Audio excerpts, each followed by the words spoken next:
Greetings, true believers. It is I, Matt Hall, here with a quick little roundup of some of the games I've been playing as of late, starting off with CYGNI All Guns Blazing.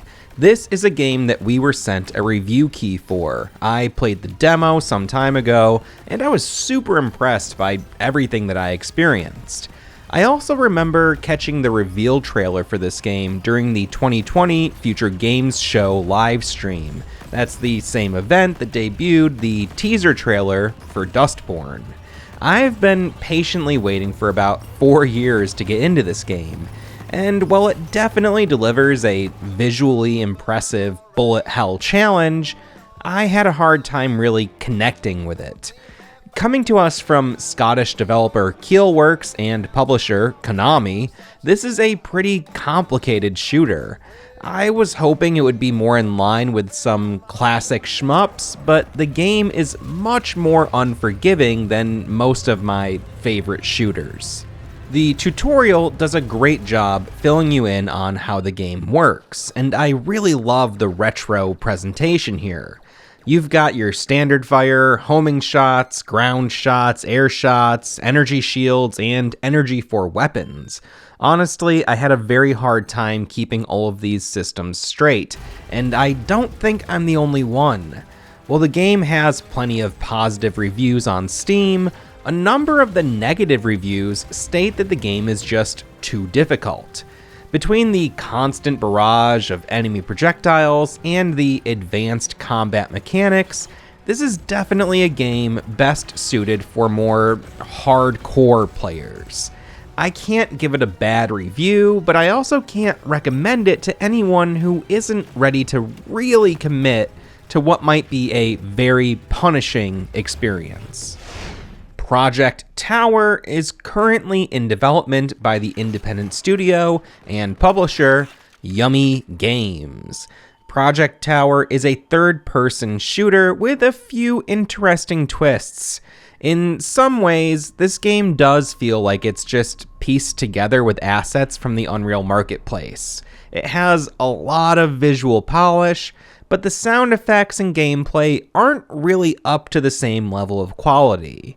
However, this is just a demo, and it was put together by a team of only 4 people, so I don't want to be too hard on it. The story hints at some sort of alien invasion, and you're progressing through the titular tower in an attempt to win your freedom from your alien captors. From the outset, the game plays just like you'd expect. But the unique mechanic here is that your character can morph to take on the form of other things in the game world, and you utilize those abilities to progress. The demo took me just under half an hour to complete, and in that time, it showed off several instances of this morphing ability. I think that the game needs more time to cook. The movement and combat could definitely be tightened up. But if these morphing sections are well utilized and not just a, bland gimmick, I think that Project Tower could shape up to be a pretty solid game. Lorn's Lure is another title that we received a review key for, and it's a game that I had been following online for quite some time. I had no idea what the gameplay would even feel like, but I was still so intrigued by the clips that I was seeing. Lorn's Lure is a 3D platformer with a heavy focus on exploration and problem solving. Similar in some ways to something like Death Stranding, the game gives you a general direction to head in, and the rest is up to you.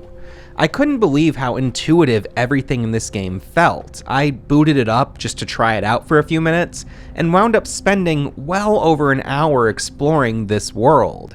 Even just now, while writing this script, I booted up the game to check on something, and I wound up playing for nearly half an hour. For the most part, the game is balanced very well. You can pull up a hint when you need to that will give you a little waypoint marker in the distance, but how you get there is still something you'll need to figure out on your own. Navigating the world feels so effortlessly intuitive while also being extremely cryptic and, at times, kinda difficult. It's a fascinating balance to strike. The whole thing feels like a strange yet really inviting dream. There's a really generous checkpoint system at play, which generally keeps things from feeling frustrating. The game is still receiving updates, including an explorer mode that will tone down the difficulty of some chapters, and mod support is planned for a future update. I haven't finished the game yet, but I still feel confident strongly recommending this one. Arco is a game that I picked up after seeing a bunch of posts about it on Twitter, or X. I wasn't quite sure what to expect. The trailers and videos I saw were intriguing, but it didn't tell me a whole lot about the game itself. At its core, Arco is an RPG with a unique sort of tactical, real-time / turn-based combat system. The game might look lighthearted at first because of the pixel art, but it quickly gets into some very dark territory, and you're given opportunities to make choices that have severe impacts on the people and world around you. This is a very story-heavy game, so I don't want to say too much about it and spoil anything, but essentially it's a Western that sees you take on the role of multiple protagonists whose stories intertwine throughout the game. This is a really special title that I think will be very rewarding for anyone who gives it their time. Anomaly Agent is an action platformer that came out in January of 2024. I played the demo during a Next Fest event, and I picked up the game right around launch. It's very good. The game is super stylish, well written, and pulls a lot of unexpected tricks that make this well-tread genre feel surprisingly fresh. Combat feels great, and it isn't bogged down by overly unforgiving Souls-like tropes that so many games seem to implement in their attacks and parries. The game world is quirky, and it reminds me of Control and the FBC. Similar to an FBC agent investigating AWEs, you are an anomaly agent investigating anomalies. The game has a surprising amount of interactivity and things to discover, and it really feels like the devs created this with a larger vision in mind. Just last month, the developers announced Anomaly President, which appears to be a roguelite sequel to Anomaly Agent. That game is set to enter early access eventually, and I'll definitely be diving in after my positive experience with their first title. I've also been playing a bit of the latest Call of Duty campaign in Black Ops 6.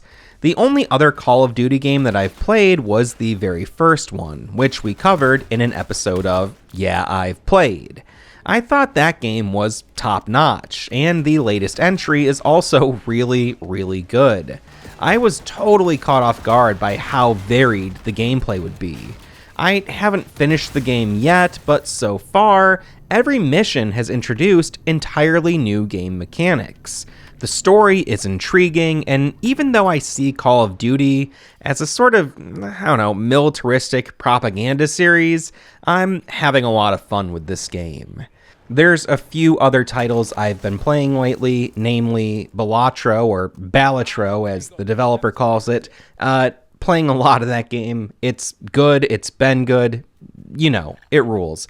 I've also been playing a fair amount of Kong Survivor Instinct on my Steam Deck, and I haven't captured any footage of that yet because things are kind of not super great in terms of game capture on the deck, but I'm showing trailer footage here, and that game is a classic cinematic platformer action game that I would highly recommend. I'm going to talk about it more once I beat the game, but so far I'm about halfway through or more, and it's a really awesome experience. There's also a few other games in development right now, ready to release, that I've been playing, but they're still under embargo, so I can't say anything yet. But what I can say is that as of late, I feel like I'm constantly playing some of the best games I've ever played, and I'm so impressed with the indie scene as of late. I feel like access to game dev tools and creativity have finally reached a sort of parody that's just producing amazing games. It's really a great time to be a gamer. Anyway, that's all for now. Just a quick little update on what I'm playing. Huge thanks to all of our supporters over on Patreon and our channel members. Feel free to chime in down below and let me know what you're playing lately, because I'm always looking for new stuff to check out. And until the next video, see ya. So it was great to see you. We'll catch up soon.